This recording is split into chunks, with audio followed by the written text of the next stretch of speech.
Hey guys, this is Gloria. Happy Sunday to you. I am here because I want to share with you guys what I created using the Sizzix teapot die that I just purchased, which was this one.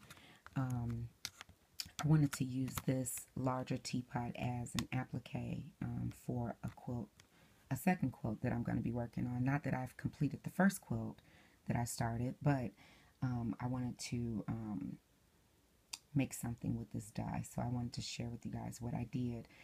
If you guys remember yesterday, I said that I was going to be cutting fabric with this die, and in order to cut fabric with these thinner dies, you would have to lay down your regular A plate, a B plate.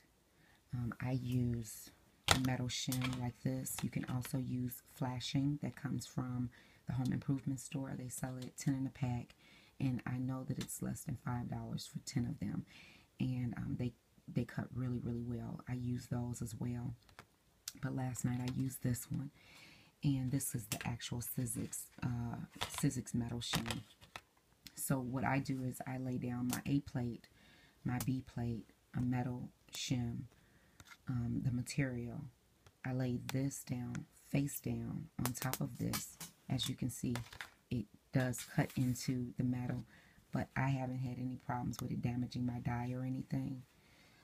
And then I put down a C plate, and the C plate is thicker than the B plate, and it's used for these thinner shims, these thinner dies, and it cut perfect.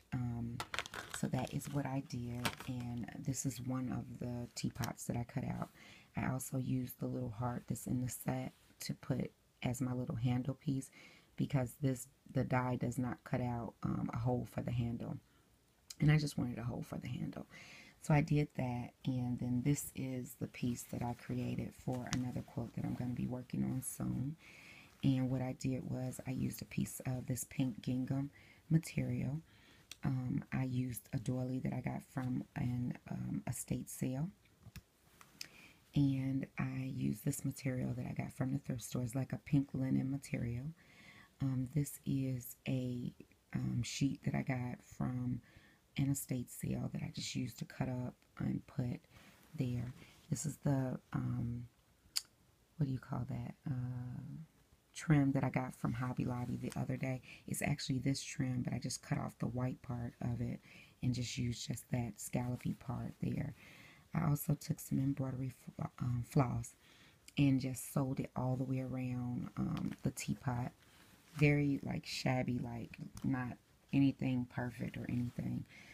This doily was glued down first with some basting spray, and then I actually hand stitched all around the doily to keep it intact. You won't see any of this back part, so I wasn't worried about that. I also used 2 strands of embroidery floss and just made a little steam coming out the top of the pot.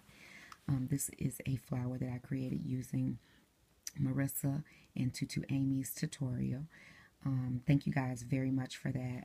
I just freehandly cut this little petal shape out and used the little running stitch that they talk about and created this flower. And then this is a vintage button that I got from an estate sale, and I love the way that it came out. I also stuck some batting underneath here, and as I said, you won't see the back. So what I did was I just cut this open and just stuck my batting in there, and I still have to cut some of this stuff back here, but you won't see that. And I'm just going to kind of sew that back up in the back, and then once that's layered on top of the you know, the, what do you call it, the batting that you put inside of the quilt, you won't be able to see that. So I just wanted to make the pot a little bit more dimensional, and I think it came out really cute. So that is what I created with the teapot die. And remember, if you guys don't have the metal shim like this, you can always go to the home improvement store and ask for, I think it's called roofing flashing, and it's metal pieces. Be very careful though with it, because it's very sharp on the edges. This, they did a pretty good job with making sure that the edges are not as sharp, but that flashing that you buy from the home improvement store is very sharp. So I know that, you know, if you want to put some like washi tape or something like that, or just be very careful. I'm just very careful with it, and it works fine for me. So that is what I created using the Sizzix teapot die. And if you guys have any questions or comments, leave them down below, and I'll get back with you as soon as I possibly can. Take care, guys, and happy Sunday.